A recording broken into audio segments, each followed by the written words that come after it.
A few things to remember. You don't have to use a single tool to make your selections.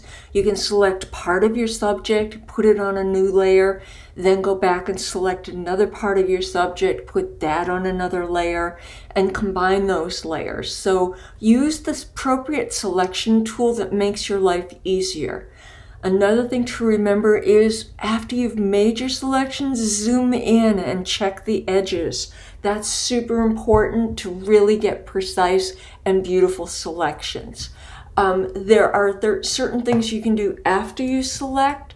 Now, I'm seeing a little bit of a haloing. This is what we call a halo right here, where you've got some of your background coming into the subject or leftover clinging to the edge of your subject.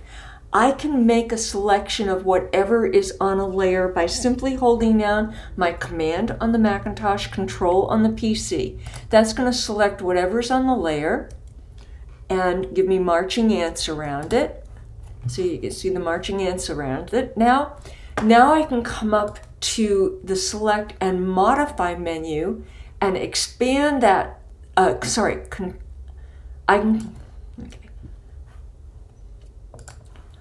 can come up to the Select and Modify menu. We have a lot of selection options up here as well, and contract or make that selection smaller by however many pixels I want, and I would estimate maybe 2 pixels will bring it in. Yeah, that looks pretty good. I also may want to feather that, give that a little bit softer edge. So 0.5 is really standard for living creatures like this. And then I can inverse the selection. So I'm selecting everything but the little boy here.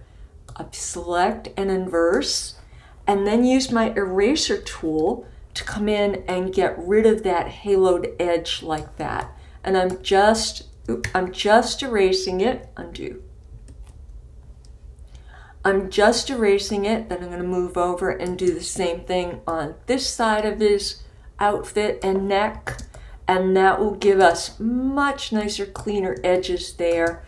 And maybe even do the edge of his cheek here in this case, because it does feel like he picked up a little background there. And I don't want to go into the hair because that will start really looking fake. Deselect it, take a look, and yeah, that looks a whole lot that looks a whole lot better. In this case, I'm going to go back to that selection because it really needs to be a little bit more. So again, go in here, modify and expand, because I'm still selecting the background after I inversed it. So I'm going to expand this by 2 pixels again, and then erase again. So remember, I expanded this selection this time because I was selecting the background, not the subject. So in this case, now it looks like I've really gotten rid of that haloed edge. And that's going to make this much cleaner when I try to put it on a new background. I won't be seeing that haloed edge. Remember, you've still got the option here, like down here, if I want to use the eraser tool. And this shows up a little bit bigger on the video than it actually is.